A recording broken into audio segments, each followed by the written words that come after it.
It's another episode of Donnie's Disposals and AFL round review.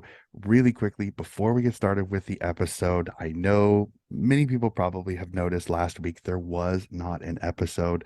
I will just really quick announcement here. Unfortunately, had some family issues, a medical emergency that I could not get away from. And I really feel like many people in the podcasting world know family is important. As much as I love doing the podcast, I felt it was very important to take care of the family business. So that is the reason why I missed last week. To all those that have reached out for concern with kind messages and everything like that, I truly, truly appreciate all of that. So thank you very much. Coach Hess is back. Let's get to the footy. It is a great way to take my mind off of some of the personal things that have happened. So let's jump right into it. Joining me today as my co-host from the Blue Abroad Network, the founder of Blue Abroad Network, and a very, very good podcasting friend of mine, Mr. Terry Degani. Terry, thank you for joining me, sir. Coach Hess, the pleasure is all mine. Awesome, awesome. I'm not the only one with the smooth talk early in the morning as it is. As I look at my clock right now, 4:13 a.m. for me. Yes, ladies and gentlemen, I am crazy. I cover footy. You have to get up early, but it is so much fun. So let's jump right into it. Terry, round six, it has come. It has gone. Really quick wrap up before we dive into the games. Thoughts on round six, because a little bit of everything, some crackers, some great games, and some absolute destructions happened in round six. Yeah, I mean, obviously, the round commemorating Anzac Day in the big build up to the Anzac Day game between the Pies and the Bombers. I felt like the round got better as it went on in terms of the Mhm. quality of games. They weren't the best, but yeah, I think you summed it up well. There were some interesting games. There were some really disappointing performances. I know that you are a Swans man, so I don't know how much we're going to be talking about the Swans on this episode, but a mixed bag nonetheless.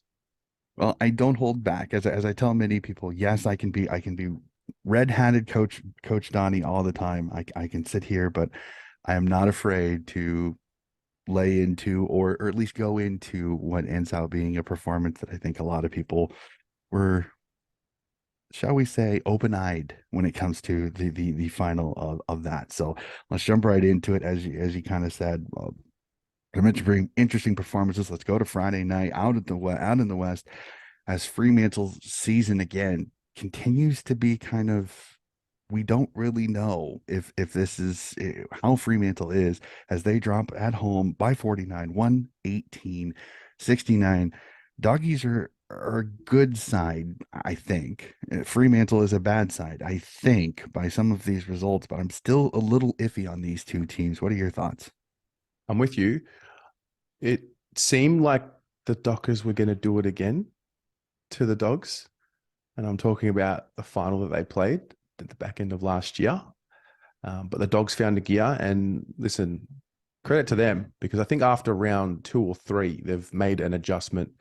And I think this is, I mean, any time you go to Perth and you beat an informed Fremantle or an informed West Coast, it's something that you can probably build off. So you got to give the Dogs credit. They haven't been convincing for the majority of the year, but I think this is a good win for them.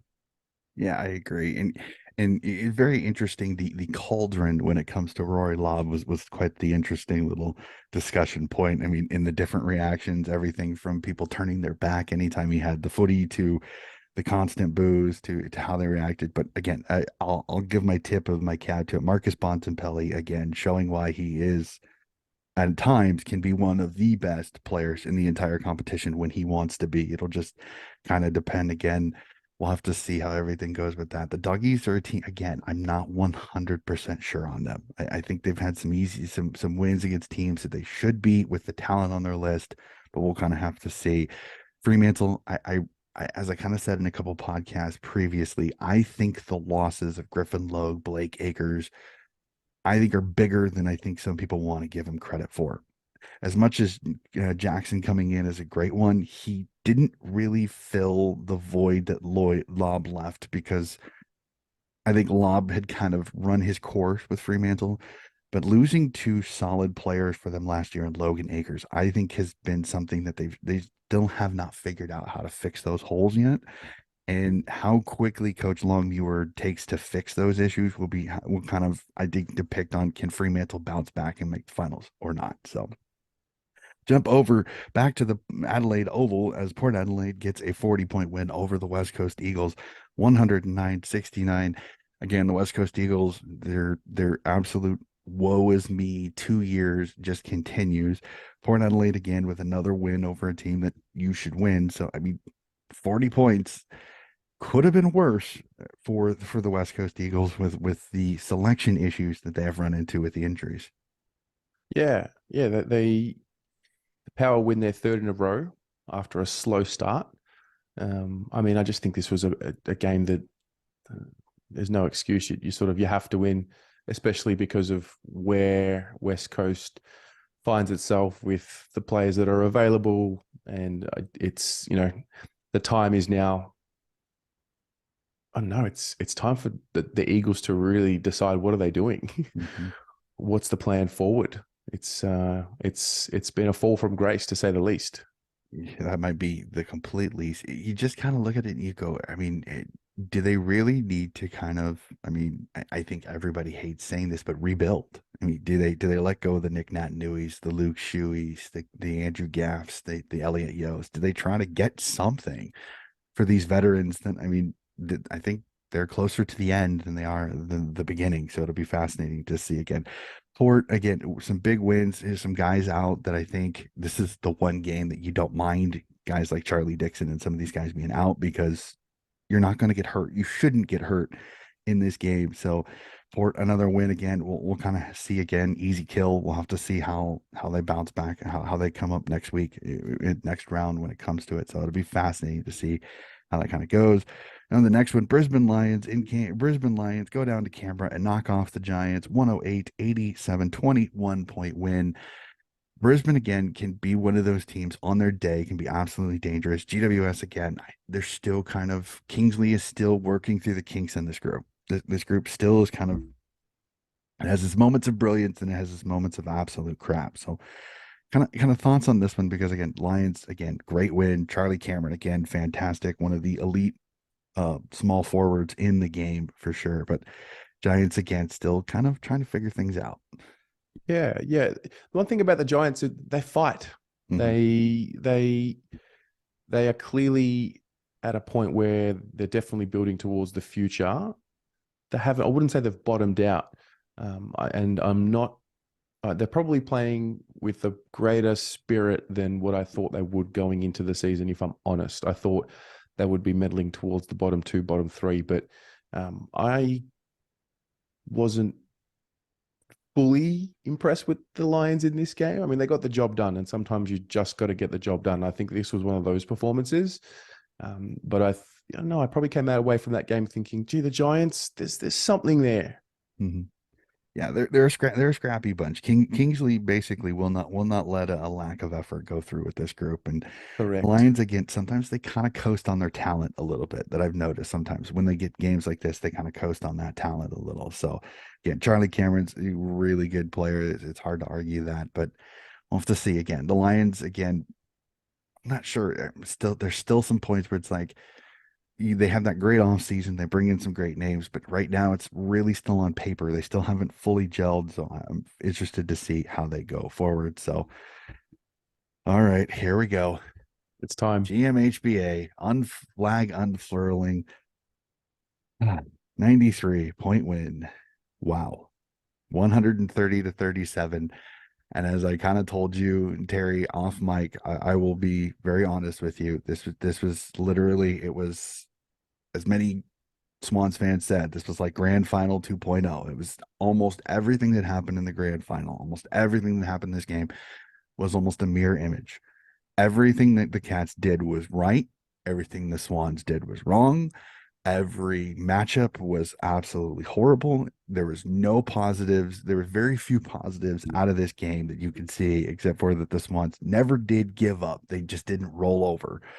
But it just seemed like every ruck tap went to Dangerfield, went to Guthrie, went to blitz offs. Like every single thing that could happen for the Cats happened for the Cats. Am I worried that this leaves emotional scars? No. I mean, there are bogey teams. There are just teams that you just can't beat. And I've seen that before. And I don't know if it's one of those where after the Buddy 1000, everything flipped for the Cats. I don't know. Maybe it's the new style that they've went with, but I'm not going to make excuses. Yes, we were down three defenders. Patty McCartan, Tommy McCartan, Dane Rampy all did not play in this. Callum Mills had to go back and defend Tommy Hawkins. It's just a bad matchup and it was going on. Am I doom and gloom? The Swans are destroyed team. Their psyche is no. It's just a bad game. It happens. It's still a young team. This is still a team that's still growing. It's still learning to kind of be consistent completely when it comes to it. I'm not panicking. Now, if they come out against the Giants this round and lay an egg and do it again, then questions maybe start asking. But I look at the Cats. This is a good team. They had a bad start to the year. Tommy Stewart gets out injured, and their defensive structure was off. Stewart's back. Their structure is a lot better. They're a little bit healthier than they were. The Cats are a good team. I think they're going to rise up this ladder. They're going to be a team that's going to make the finals. So I'm not panicking at all. I'm not freaking out. I'm just kind of one of those where it's like, it just kind of sucked that you had your chance to kind of get back at the Cats, but you really couldn't because you were undermanned and just a bad performance. I mean, am I often saying this, Terry? Um, I wish I had your optimism after a 93-point loss. Be honest. I'm not going to get mad at you. I I mean, my team lost by 10 goals last week, and that was red flag alarm bells for me. Mhm. So, I mean, I wasn't home for this game. I didn't watch this game. I followed the scores. A 93-point loss is a pretty significant one. Now, it's very easy to get caught up in it Mhm. and try and define what the rest of the season would be, but I don't know. I'm really curious about this. This was really un-Sydney like, but I mean, you can be un-Sydney like, and then there's this.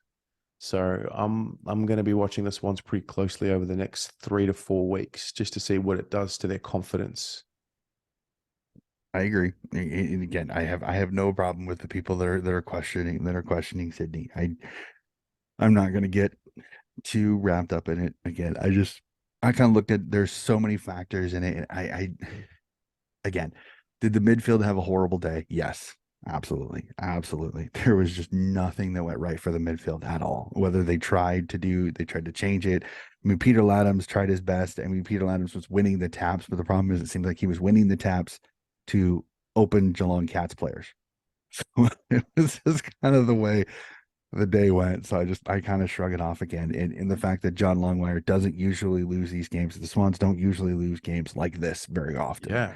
So it's how they bounce back. It's how this game against the Giants this round goes. It will be kind of how this team goes the rest of the season. Does it leave scars? It will. It'll leave emotional scars, but does it leave an emotional scar that inspires the group as the season goes on? We'll have to see. So I wasn't trying to be fully optimistic, but I kind of looked at kind of the step ladders of how things kind of went. And it's one of those where it's like, I think everybody has had that every team has had that situation where it's just one thing goes wrong. The issue is, as many people said, this is twice now against the same team. So we'll have to see. So we jump over to Hawthorne down at Tassie, where this one shocked me. The Hawks only fall to the Crows by 3. I think a lot of people have jumped on the Crows bandwagon after the last couple of weeks. Unfortunately, I know that might leave some scars, Terry. It was not anything towards your beloved Blues, but Crows get a 3-point win. Unimpressive, but the Crows notch up another 4 points. Thoughts on this game? I think the Crows pinched it and stole it in the end. That's what I Mhm. think. And the Hawks would be pretty flat to lose it. I mean, look, Adelaide were in front for the majority of the game, so it looked like they were in control. Hawthorn, they're in a really peculiar position because most of the wider AFL community think that they're going to finish towards the bottom. So, they're rebuilding, they're looking towards the future. But every now and again, a performance like this comes up, and and you see the culture of the club. You see the standards. Like, they've had a pretty poor loss a few weeks ago. They've been blown out. But for them to play the way they did against the Crows and almost pinch it, just shows a bit of character. I mean, they're also a much better equipped team to play in Tassie because they do it a lot more than what the Crows do. And the Crows are also, in this game, they're a team coming off a really emotionally high from the week before. It was a really important game. They put a lot of effort into the game last week because it was gather round, and so Mhm. maybe it was a bit of a letdown spot as we talk about in the NBA. I've always said it's big games like that, big games, big wins in a big game like that. Sometimes the next game can have a little bit of a letdown or let off because you're like, oh, it shouldn't be as difficult, and then you underestimate the team that you play. So I agree with you. I think Sammy, I think Coach Mitchell is really, I think he's got these guys where it's like on their day, if they can get a few things to go their way, they can really, really be a tough one. They're going to be a tough out. I think they're going to have their days where they get absolutely thrashed. I think it's going to happen just because of they don't have the experience. I think they've got talent. I just don't know if they've got the experience to kind of handle certain things. Like when they played the Swans, it got away from them super quick, and there was just nothing they could do. They did not have the horses or the skill experience to be able to kind of slow it down, take the thing out of it. This was one of those. They caught a Crows team, I think, was taking them lightly, and they did. They nearly pinched it, and it's fascinating to see kind of the Crows fans go, okay, we got we got the 4 points. Not probably the way they wanted to. So Got away definitely, with but that one. oh yeah, they're thankful they got the 4 points for sure on that one. So we went from my misery, unfortunately, now Terry, to yours. Carlton falls to the St. Kilda Saints by 22, 82-60. Sir, your soapbox, your thoughts on your Blues, unfortunately, dropping another one. um, yeah, it was the. I can go so many angles with this. It was the fundamentals that let us down. Execution by foot, things that seemingly from this side of the fence are basic because we look at them and we see that they're professionals and they should be able to execute the basic skill that the game requires. It was a really weird game, really strong first half, and then the Saints blew it out in the third quarter. When I say blow it out, it was only 20 points, and there was an inevitability around Carlton as it finished. There was almost like a succumbing to the end result. We kept trying to go inside 50 in the same manner, slow, controlled. It wasn't working. We kept trying it, and in the end, it was really a systematic win for the Saints. I think Ross Lyon just you can just sense the confidence that he had playing against Carlton and how he was going to stop Carlton, and full credit to the Saints. It's very interesting to see this Saints team because you looked at the injury list at the start of the season and you're like, it could be a long year for Rossi Lyon and the Saints, and he's found that he's somehow gotten that next man up mentality for this group, and it has just flourished. And the fact that he's got a system that seems to have really worked against all of the teams that he's played super, super well. I'm fascinated to see how the Saints team goes against the Melbournes and some of the Brisbane Lions, because we already saw him against Collingwood. It stands up. Stood up against Collingwood. A little bit the run home kind of helped them a little bit. I think Collingwood kind of took their foot off the gas, and St. Kilda nearly pinched that one, at least get it to a draw. But I'm interested to see how they go against Melbourne, the structured defense that is Melbourne, and then teams like Brisbane that's very high flying, but you just never know what you're going to get. So I think the Saints make finals. I don't see too many ways where they don't unless catastrophe happens, which I don't know what catastrophe can be for a team that's already had all the injuries that they already had. So it's fascinating to see. But my hat tip. I mean, Rossi Lyon, if he's not coach of the year, I don't know what you could do to win coach of the year with what he has done this season. And I know we're only 6 games in, but it's hard to argue that he hasn't been coach of the year so far this season. So jump up to Heritage Bank Stadium up on the Gold Coast in a game that I think many everyday footy fans, especially in Victoria, probably gave absolutely nothing about, because this was two teams that very few care for, unfortunately, with North having its issues and Gold Coast being the enigma that is the Gold Coast. Gold Coast win by 43, 97-54. Again, I don't know what to take. I don't know what to make of this as a supporter of a big Melbourne club. Thoughts on this game, because I had trouble wanting to watch this again, and I have several North mates and I think North has the building blocks to have a really good team very, very soon. But this was just a game I was just very uninterested in. And that's not something I like to say.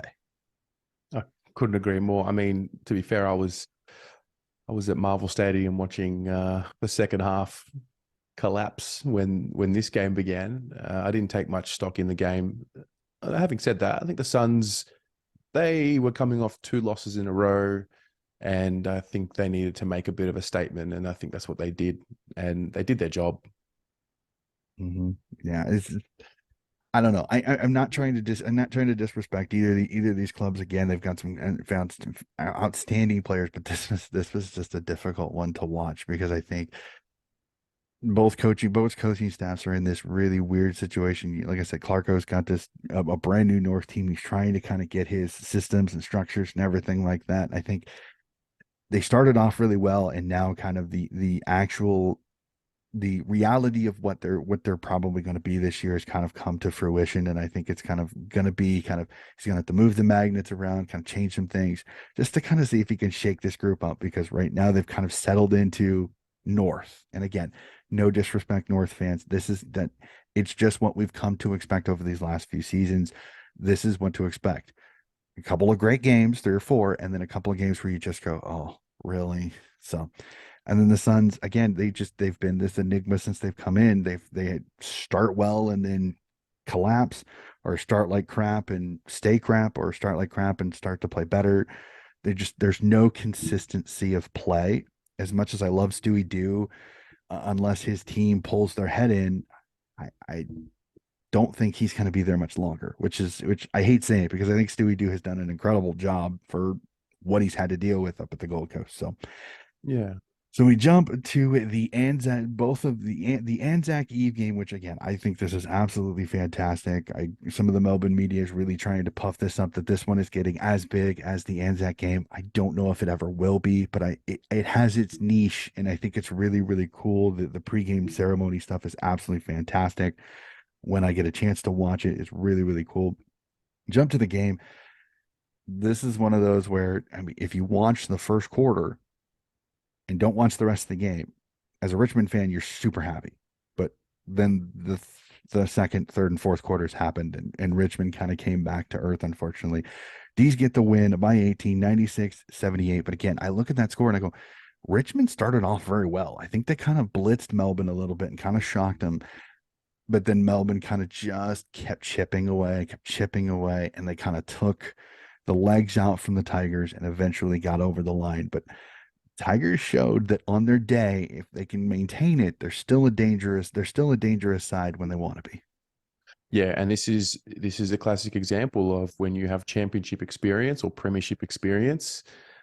They've got a lot of youngsters in this group, Richmond. I'll be honest, I was really surprised when I was watching this game. I felt like Richmond would, put up a fight somewhat, but not to the level that they did. And then I think Melbourne just, it was a professional win in the end. Mm-hmm. Yeah, and the cool part for them is seeing guys like Chandler and Van Rooyen, they're youngsters stepping in and making a performance, because you'd think the guys like Max Gawn, Petrarca, Oliver, I mean, they were themselves. But to see the youngsters step up in a game where there was a lot of pressure on them, especially late in the game, Van Rooyen, especially even in the fourth quarter. So this D's team, I think they're starting to kind of come up to the hype that I think a lot of people had at the preseason. That is this a flag contender type of D's team? And this performance, a professional, don't panic after you go down to a Tigers team that has a ton of talent when they want to, can be incredibly dangerous. This is a D's team I think that could definitely stamp themselves into that flag contendership type of area of the ladder. So, and then finally, last but not least, we're a little over 24 hours maybe from when this game ended. Collingwood get the win over Essendon 13 by 13, 90-17. And the Pies of last year rear their ugly heads, shall we say, as the Essendon pretty much for most of this game until the fourth quarter were leading. They look good. They were playing well. And then fourth quarter Collingwood comes back. I mean, I'm scared to say this, but it's like Collingwood has rounded its game out. It's not only a fourth quarter comeback team, but they can also win big. I'm is there any fear um in the competition that Collingwood is legit in that flag contender type of area for this season? Yeah, for sure. For sure. They have built off the reputation that they earned last year with the close wins. And if you circle back to the preseason, it was, they got so lucky last year. The luck's going to turn. But they've got a steely resolve. There's a real connection amongst the entire group. They had a lot of their best 22 missing, and they've just got big game players, great ball users by foot. And the Bombers really challenged them, and it did get to a point where I thought, oh, this is a little bit more of a margin than what I thought. And then at the end of the day, it was Collingwood's greatest comeback from three-quarter time in, I think, 36 years or something like that. So they've got belief, and it's continued on from last year, and it is scary because they look to be improved. I find it more impressive when teams are able to continue to perform when they've got bulk injuries to their best 22. And the Pies are showing that. You want to talk about next man up. There's probably certain players that can't afford to miss, that they are not missing. But when you've got genuine game breakers in the side who only need a little bit of space, you got a recipe for a very dangerous team. They're great. What can I say? Yeah, definitely for sure. It's hard to argue that this, and the scary part and I agree with what I've heard so much in the media nowadays, that Collingwood is the love them or hate them club. I mean, as a Carlton supporter, I know that which side of that particular mantra you sit on, but it's hard to not say they're not entertaining as hell to watch because you just don't know what's going to happen each week. It's very very interesting that they've become kind of the you don't mind watching them because they're so fascinating to watch. And again, I know you're a Carlton fan, so this is never going to be the truth. But it's been fascinating hearing so many people like, yeah, I absolutely detest Carlton and Collingwood as a club, but they're entertaining as hell to watch. So it's a fascinating dichotomy for many a supporter in the AFL. So that is the 9 rounds, 9 games done, 9 games down. We jump to it. We go to my burning questions because I have some questions coming off of this round that I really want to know what you think here. And as usual, Ross has sent in his question of the week. We will get to that, but let's start with it again. As we kind of discussed, Anzac round, so cool for me. And again, I'm an American. We don't have anything like this. We don't have anything that commemorates the veterans during it. We have Veterans Day, but is it done to the absolute impeccability that is Anzac Round? No. I will give you the Aussies this. I love Anzac Round. I think it's fantastic. But I'm one of those. As a way to commemorate the Anzacs, what was your best performance of the weekend? Player, team, doesn't matter. Best Oh, performance of Anzac Round. Nicky Dacos, mate. How difficult He, was that to say as a Carlton supporter? you know what? I actually hate Essendon as a club more. I find myself falling in love with Collingwood more and more as the years go on. You got to respect them. When it comes time to play Collingwood, the hatred it rises. But yeah, I think when you look at the way they go about it, and you talk about the Anzac spirit, being challenged, and they were challenged heavily. They were injured, they were hurt, they were sore, all sorts of things going against them. You could almost excuse them for losing this game. And I think they were the pick of of the round, and Nick Dacos. I mean, it's you can talk about his skill, you can talk about his ability to hit targets, but the work rate and the Mhm. force in which he generates and the force in which he runs with is what separates him from the rest.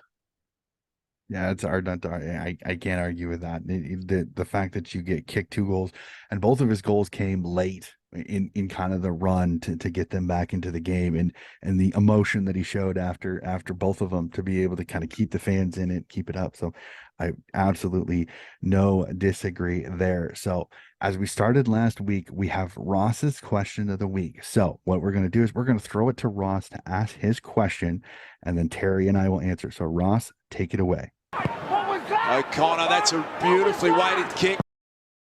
Hey, what's up, Donnie and the gang? It's Ross, and I'm back with another question of the week. And this week, I got a bit more of a fun one. Less of a personal one. I'm taking shots at Donnie and talking about his Swans.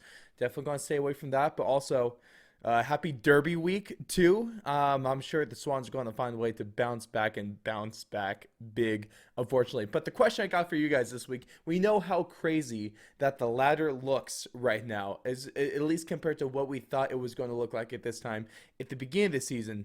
So my question to you is, which of the bottom 10 teams has the best chance at the grand final right now, and which of the top 4 teams has the best chance of missing finals completely? Looking forward to seeing what you guys have to say. Have a great rest of your show. Everyone listening, have a great day. It's always good to hypothetically, virtually see all of you. Thank you, Ross. A great question. Terry, do you want to start off this? So, as he said, bottom 10 team that you think can make the finals and top 4 side that might actually fall out. It's a great question, Ross. Thank you. I would say, well, I think the Swans, they're teetering on the bottom 10. They're more like they're at the top end of this bottom 10. But I think the Swans can certainly still make the finals from where they are at. And in terms of the top 4, well, coming from a Carlton supporter, I know all about a honeymoon period with a new coach. So that's what we have right now with the Saints and the Bombers. I'm not I'm convinced about the Saints. I think they're the real deal. The Bombers, I think, will have some testing times coming up. So I'll go with the Bombers.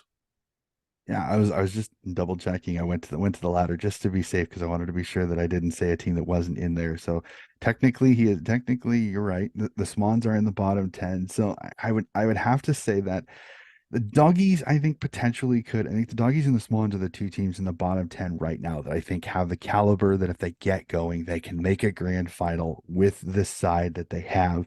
It'd be fascinating if we actually would ask this question last week, because then Geelong would have been there, and that would have been my answer. Would have been Geelong top 4.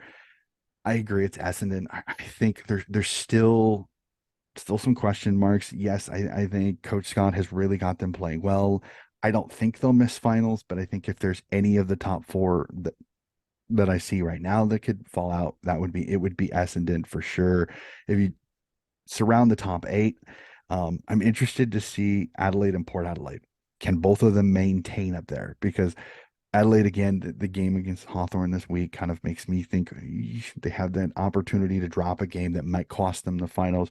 And Port, again, having injury issues. Again, Charlie Dixon's been hurt. They've had some injuries on the back line as well. So we'll definitely have to see. So, yep, I would say Essendon is my team that might fall out, and Sydney or Western Bulldogs would be the 2 teams out of the top 10 who I think could still make the grand final. So, and the last question of my burning questions, since you are such a diehard Carlton fan, I will let you have some chance to talk about your beloved Blues. Unfortunately, this may not be the best. I gotta ask. I've seen some concern in some of the Blues fans that I've talked with. So I asked this: what is your level of concern that the Blues have regressed from last season? Very high. Very high. And really struggling to try and make sense of it, because the narrative around last year was that it would get better with the new system that we had in place. And my logic anyway, I don't know if this is the same logic as the common man, but my logic is when you have that second preseason with the new coach and the new regime and the style that you want to play, it would improve. What I'm seeing is I think we are trying to evolve our game and the way that we play, and we've gone away from what made us so good last year, even though we didn't play finals. And we are trying to introduce the ability to control the tempo of the game. And I think we have just gotten the balance a little wrong, and we've gone too far into the controlled space, and we seemingly have lost our instinct and our ability to play off our moment. And it's, yeah, I'm concerned. I'm concerned that we've regressed because, this is a team, and the fans, whether we're about to get a reality check again or not, the fans believe that this group on paper has what it takes to challenge for a premiership. So the premiership standard is there, and also we've been sold the dream about the group and rebuilding and all of this and all of that. And we're definitely a team that likes to talk more than what we like to prove. So yeah, I'm concerned. I'm concerned that we've regressed. I know it's only round 6, but at the same time, we've got a 10-goal loss, and we've got a loss against the Saints, which was done in a really, really confident manner. And I don't want to be, as a fan, I don't want to be hearing that, if we had Sard and Doherty, we would have been better off. I don't like the excuses that I'm hearing, and to be honest, it's really tiresome.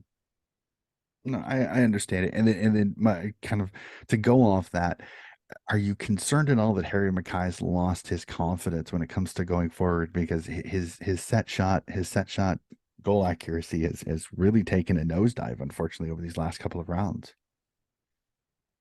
I think it's never as bad as what it seems. I think Harry had a 5-minute period in this game against St Kilda, which he'd rather forget. He's not taking his opportunities. He's impacting the game in other ways around the ground. But if you're an opposition side, you'd rather him take 14 marks around the ground outside 50 than have 4, 5, or 6 shots on goal. So yeah, we got to figure it out with Harry. He's got to figure it out. He's a professional. He works hard. He does the extras. I think collectively, Harry and the group, it's just time for them to evolve and grow up. Seriously, they're grown men now. They've had excuses made for them for all of their career.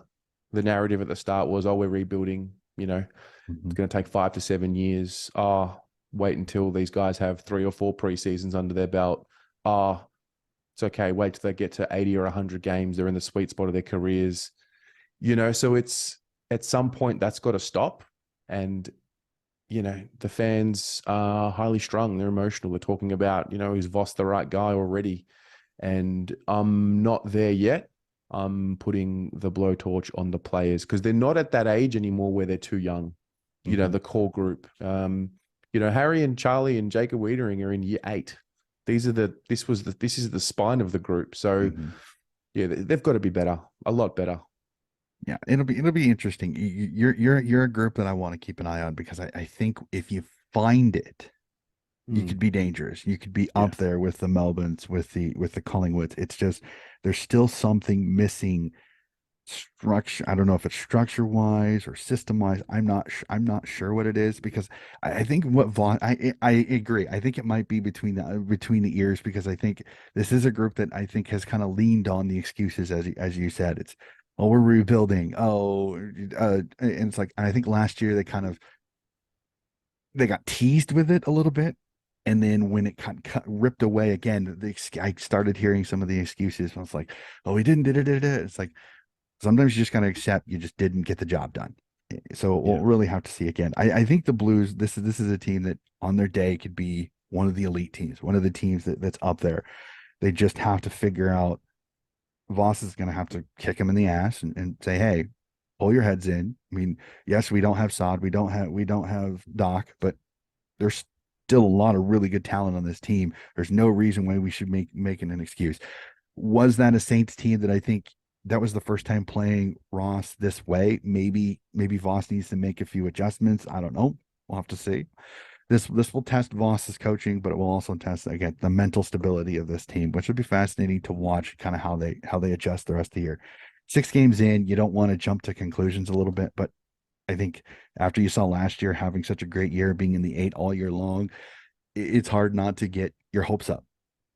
So there's absolutely, I do not besmirch the Blues fans. They're a little peeved right now about how the way this season has started. So we jump from the burning questions to my team of the week. So Terry, I'm gonna see what you think of this. I do mine a little bit different. I don't just go by statistics. I try to kind of even it out as much as possible. I've been tweaking this. I've had many a suggestion from my listeners and from people on Twitter, which again, that could be kind of dangerous sometimes, taking advice from people on social media. But many times I get a lot of very good feedback with ideas. So I'm constantly changing my metrics when it comes to it. So here is what I kind of have here. I've actually made it a team. I try to make it as structurally like a team as possible. So we start on the defense as all good coaches like to say, defense wins championships. So this round's team of the week, fullbacks, the fullback line would be Hawthorne's James Sicily, Melbourne's Michael Hibbard, and Carlton's Jacob Wiedering. I thought Jacob did a really good job in the back there for that. Halfback line, Caleb Daniels from the Western Bulldogs, Port Adelaide's Ryan Burton, and Collingwood's Nick Dacos. In the midfield, we'll start with the Rock with the Western Bulldogs' Timmy English. On the wings would be Carl Amon and Adelaide's Hawthorne's Carl Amon, Adelaide's Jordan Dawson. In the center, Western Bulldogs Marcus Bontempelli, Carlton's Adam Chera, and Collingwood's Jordan DeGoey. On the half forward line, we have Geelong Jeremy Cameron, Port Adelaide's Jeremy Finlayson, and Gold Coast's Ben King. And the full forward line, I have Tommy Hawkins, Brisbane's Charlie Cameron, and Adelaide's Tex Walker. And then on the bench, I have 4 people on the bench, 1 from each position. So defender, ruck, midfielder, forward. So defender, Gold Coast Lockie Weller, ruck, St. Kilda's Rowan Marshall, midfield, Patrick Dangerfield from the Geelong Cats, and forward, Brent Daniels from the GWS Giants. So thoughts on that team put together from round 6? Coach, get rid of Wiedering, please. I was interested to see what you thought of that one because I Get rid of him. Out. Nah, we're not rewarding that. Sorry, coach. I needed a big big fullback, and Sicily is okay as a fullback, but I kind of prefer him as a pocket player. And there was no other fullbacks that I thought really had an outstanding game. I mean, I could have probably given it to either Dougal Howard or Callum Wilkie from the St. Kilda Saints, but statistically, they didn't have a ton when it comes to disposal. Where Wiedering at least had 27, so he at least had a lot. Now, whether all that's kickouts or anything like that, I don't think he does kickouts like Sod and Doc, so I wasn't sure who did the kickouts for Carlton this week. But it's kind of one of those where it was like he was the only kind of full backish line that I found that I think statistically had a good game. So fair, no, fair. That was to be honest, when you read out his name, I didn't really listen to the rest. I was like waiting for my response. Like, it's like is he being polite? Is he being polite to me? No, I think no. Look, Wiedering. I mean, I'm being harsh, and that's because Wiedering, I hold him to a very high standard. He did have a lot of the ball, but that's because we switched the ball a lot, very slowly, very painfully. Mhm. So his marking numbers were a little bit inflated, but he's oh gosh, Wiedering. I don't know. The confidence is not there. Mhm. Something's missing with him. I mean, he didn't get beaten on the day. He beat his direct opponent, and that's ultimately his job. I guess I'm looking at this from a Carlton lens. So Nothing wrong with that. I was interested because like I said, Adam Chera had a goal, and for the midfielders, I tend to kind of tick you a little bit more when you can get on the scoreboard, which is really difficult because this was around a lot of midfielders kicked a lot of goals. Since Oliver had a goal, there was like 7 or 8 midfielders this week that had a goal. So it was like I was sitting here trying to, okay, disposals, okay, tackles, pressure, and I was like, I'm sitting here like I was fine toothing to kind of get my 4 center mids because I try to do the wings because I know that's one thing that for some weird reason the all Australian don't pay attention to the wing position as much. So I kind of I try to make a fact of trying to give some wings some love because I think sometimes they're a part of the ground that I don't think get as much credit. Like guys And some of these wing guys, I mean, they do a ton of work. So to give them a little bit of love, I think is necessary. So, alrighty. So we jump to it to an homage to the fourth and long part of the podcast. We have to do power rankings. I say every year, I do not do a power ranking until after round 5 because I want a full 5 game set before I make my distinction on my power ranks. People are going to look at me and they're going to hear this first power rankings and they're going to go, Coach, what are you thinking? Because I don't just do it off of who looks impressive. I go off form. So here's my form power rankings for round 6. So here we go. In the 5 position, the Melbourne Demons. In the 4th position, the Brisbane Lions. In the 3rd position, the Collingwood Magpies. In number 2, the St. Kilda Saints. And number 1, the Adelaide Crows, because the Crows are the only team in the last 4 games that are 4-0. So by form in the last 4, then you kind of work your way on who has the most wins in a row, who has their last losses. So I know it's a little weird for some people. People are going to be like, why isn't Collingwood or St. Kilda number 1? They're the better. I understand that. But by form, both Collingwood and St. Kilda have dropped a game inside the last 4. So that's why. I like it. I can respect that. Yeah. And I've Yep. seen firsthand what Adelaide have been doing. So And again, and some people would say, well, look at what they did against Hawthorn. Who got the chalkies? Adelaide did. correct. So I understand that, but sometimes you got to win ugly ones. You got to win ugly stepsister games. You got to do it sometimes. So it happens. So again, it's never perfect. As long as I stick to my system, I think people tend to respect that. So which I think is a lot of fun because again, the banter sometimes on social media can be absolutely fascinating. So we get to it, sir. We are very, very we still got a little ways before we get to it, but I think let's do some tipping. I know the injury lists haven't come out. We haven't seen all of the suspensions and that. So we're tipping a little early, but let's jump to it because we've got an interesting round of footy to look at here. So we'll start off Friday night footy, St. Kilda v Port at Marvel Stadium. Who do you like in this one? The Saints under the roof, I like. Although I don't know why it's because I'm biased towards Port a little bit. I have a soft spot for them, Mhm. but I don't think they'll have what it takes to beat St Kilda. The only reason I'm a little bit mindful is that the Saints are coming off a really short break. So I don't think this will be as clear cut as what it's suggesting. I still think they'll have enough to get the job done though. Yeah, I'm with you on this one. I got the Saints. Port for some weird reason when they travel over to Victoria, sometimes they have some issues. I agree with you. I think the short break will be interesting to see how Coach Ross handles it. But I just think the next man in, the mojo that they're going, I just think the Saints have enough. But I think this is close. I think this comes down to the fourth quarter. This is one of those, can Hinkley nick a win on the road to get his guys some confidence will be the biggest question. This is one of those, I have my upset round game. This is my keep an eye on. This is the potential upset here. If there's an upset of this round, I think Port is the one that'll do it. Up to the GABA, up in Queensland, as Brisbane take on Fremantle. Brisbane and Brisbane all day. Fremantle leaves the confines of Western Australia, and for some weird reason, they become half the team that they should be. I know on paper they're not as good, but I just think Brisbane is so good at home. Fremantle are so not good on the road. I got Brisbane in this one. Yeah, I'm with you. It's a big trip from Perth to Brisbane as well. It's a journey. So yeah, pretty straightforward this one. Yeah, it'll be very interesting now that I'm looking at these. Some of these look like some maybe quite easy layups. So we jump to it. The Sydney Derby, the Battle of the Bridge, whatever you want to call this game. The two Sydney teams, Sydney VGWS. Sir, who do you got in this one? The Swans, mate, they will respond.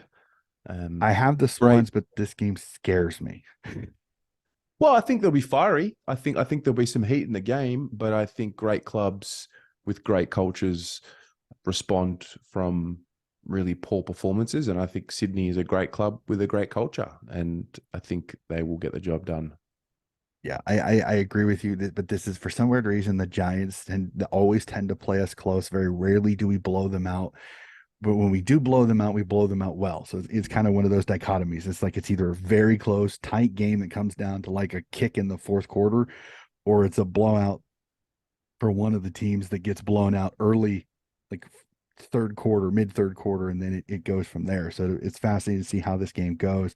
I agree. I think Sydney, even with some of the injury issues, I believe Rampy should be back. I think Tom Hickey may be back, which would be interesting to see. Does he go with the two Ruckle Adams and Hickey combination? We'll have to see how that goes. Does Tommy McCartan come back? I think there's positive news he may be back, which means two defenders back into this lineup, which instantly makes me a very much more confident coach when it comes to tipping that one, but we'll have to see. So back down to Marvel Stadium, Western Bulldogs v Hawthorne Hawks. I have the doggies in this one. The Hawks could potentially put a scare into this one. This is another one to keep an eye on, but I think the doggies just a little too good. I think the Dogs will win this one by a lot. Yeah, I think it'll all come together. I think they'll take a lot of confidence from last week. Road trip galvanized the group, and the Hawks were impressive against the Crows. I think the Hawks will be inconsistent though, and that's okay. That's where they're at. I'm definitely tipping the Bulldogs in this one. All right, over to the MCG, Melbourne Demons, North Melbourne Kangaroos. D's and D's big in this one. D's is to win. D's to win. I think they're marathoning their way through the season, and they understand the assignment. I think last year, if you look at it, they peaked very early.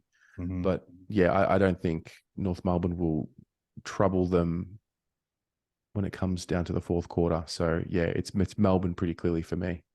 Yeah, it'll be interesting. Can North keep it close? If they can keep it close and put a little bit of fear into Melbourne, that'll be fascinating to see. I hope they can. I will have to see. It's hasn't been materializing the last few rounds. So alrighty, out to Optus Stadium, West Coast v Carlton. Sir, here's your reprieve game. Here's your reprieve game. Can the Blues put a big score up on an Eagles team that is still very wounded? They would want to. They would want to put a big score on this week. Yeah, it's a must win now. You know, coming off 2 losses in a row, just got to get back to the basics. And it's tough because a lot of people will look ahead of this game. A lot of fans will look ahead of this game. I know from the Carlton side of things, the fans are already saying, "Oh, it doesn't matter what this game results in because it's all about Brisbane the week after." And I think that's a dangerous attitude, and we need to focus on West Coast first and foremost. So, yeah. I know it's used a lot over here in the States as the trap game is what this is. This is a huge trap game if Carlton tries to look ahead to Brisbane and look over an Eagles team that they are injured, but they're playing a little bit more free-flowing footy. They're moving the ball. Yeah. Jai Cully had a great game this last round. So I think Carlton win this one. They should win it easily, but my worry is that they take this Eagles team lightly on the road. I don't think they will. I think Voss is going to have he's not going to be happy after a couple of losses. So I think they'll be focused, but that is my worry that they take this Eagles team lightly. So we jump to a cracking one at the MCG as Essendon take on the slowly building Geelong Cats. Who do you got in this one? The Cats. Yeah, the Bombers will give them a test. I think they're playing with confidence, but I think Geelong just about hit their straps. And yeah, I'll be tipping the Cats in this. Yeah, I get the Cats in this one, but I think this is a cracking game. I think this one could be absolutely fantastic. I think Essendon's got the ability to run with the Cats. The biggest thing will be is can they defend Hawkins and Cameron, who I think are starting to fall. Cameron's had his strides at the start of the season, but I think Hawkins is finally a little bit more healthy. So he's becoming more dangerous. I think he came into the season underdone, which I think kind of didn't help Geelong much because once Cameron can play a great game, but if he doesn't have his buddies around there, sometimes it can kind of leave Geelong a little bit short. But I think Geelong a little bit too good, but I think Essendon is in this one. Marvel Stadium, Richmond Tigers v Gold Coast Suns. This is a very intriguing game. I found myself thinking about Gold Coast a little bit. I'll tip the Tigers. I think just a little too much talent. Tuke Miller being injured, I think really hurts the Gold Coast. Yes, they've got Wits there, which automatically gives them a ruck domination, but the midfield I think is just a little too strong for Richmond with no Tuke Miller there. So I'll tip the Tigers, but I think the Suns hopefully keep this a little bit closer than a blowout. I'm going to tip the Suns. I'm going to do it. Okay. Yeah. I mean, I did it. I have currently tipped the Suns. Yeah. I got a feeling, got a hunch. Also, I'm already far behind in my tipping competition. So I need to try and make someone up. But I genuinely do believe that the Suns can do it. I think Ben King had a breakout game for the season last round. And a ground like Marvel under the roof suits a forward like that. And I think we're going to see an upset in this game. It'd be fascinating. The only thing be interested to see because this Richmond team did fall to Gold Coast the last time they played at Marvel Stadium, but it's a little bit different with Hopper and Taranto and some of the changes in the midfield for Richmond, and then Tuke Miller being out. I think it'll be fascinating. I mean, if Raul has a blinder, you never know. And King can find a way, and with his ability, the Grimes matchup will be fascinating between those two. But I have Richmond, but I agree with you. I think Gold Coast is in that one up to their necks if they really want to. And then the game of the round again, Collingwood seems to always find themselves in the game of the round. Adelaide v Collingwood, Adelaide Oval. Oh man, what Go on. I'm gonna go to you. What are your thoughts on this one? Because I'm still bouncing back and forth. I'm tipping Adelaide, not because I disrespect Collingwood, not because I'm not respecting what Collingwood's ability is. I just think I mean, I know the Crows are a lot more confident at home. I know that their fans are completely going to be down for this game. The question will be, can they really overcome the Collingwood belief? Collingwood just believe on a level that I don't think many do, Mm-hmm. that they can win from any situation. I think this will be a classic example of a game where the Crows are in front and maybe looking like they're in control for a large portion of the game. And then it's just a matter of whether they can hold off Collingwood in the fourth quarter or not. And I'm going to tip them to do it. For me, I'm gonna go like this. I'm gonna tip the Crows to do it, but for a couple of reasons. Not only again belief, but Adelaide Oval, as you said, they play really really well. The short break, Tuesday to Mm. Sunday, is a 5-day break. That is super short. The Crows have got an extra day of rest. The Crows are at home. They don't have to travel. Collingwood's manic style, I think, will eventually catch up with them in one of the if they have a short break, and this could be it. You go very hostile situation, so they don't have the Crows army, and their one loss this season was at the Gabba. Yes, there were some Collingwood fans, but it's going to be difficult for the Magpie Army to find tickets in Adelaide with Adelaide up and about. So this is not going to have the normal half Collingwood fan base. I think Collingwood feed off their fans. Like if you notice a lot of their wins last year at home, MCG, huge Collingwood fan base. It is difficult to come back in games when you don't have that fan base to feed off of. So I'm going to go Crows in this one. Short break on the road, no energy coming from the fans. This is a recipe for the Crows to get a win. So I'm going to go with you on this one. I'm going to tip the Crowies in this one. So I can't wait to let a few of my Crows friends know that I took this leap of faith with their club. Let's see if they pay me back in spades or not. So it'll be fun. So no, it's absolutely fascinating. So alrighty, that is going to do it for our 9 games, and that is also going to do it for our episode today. It has been fantastic to get back on the podcast here today. And Terry, as always, sir, it is a marvelous, marvelous time chatting footy with you, sir. Thank you for hopping on the podcast today. Of course. No, thank you for having me, and keep up the great work. I think I said this to you last time. Like, for me, it's easy. I'm born in Melbourne. Footy's part of the culture here. I think what you're doing will not go as appreciated as what it should for a bit more time. But just know that what you're doing is so important for our game. So thank you. Yeah, well, it's been a lot of fun. And then this year, I don't know if I don't know how much you've been keeping an eye on the podcast, but I actually started doing State League.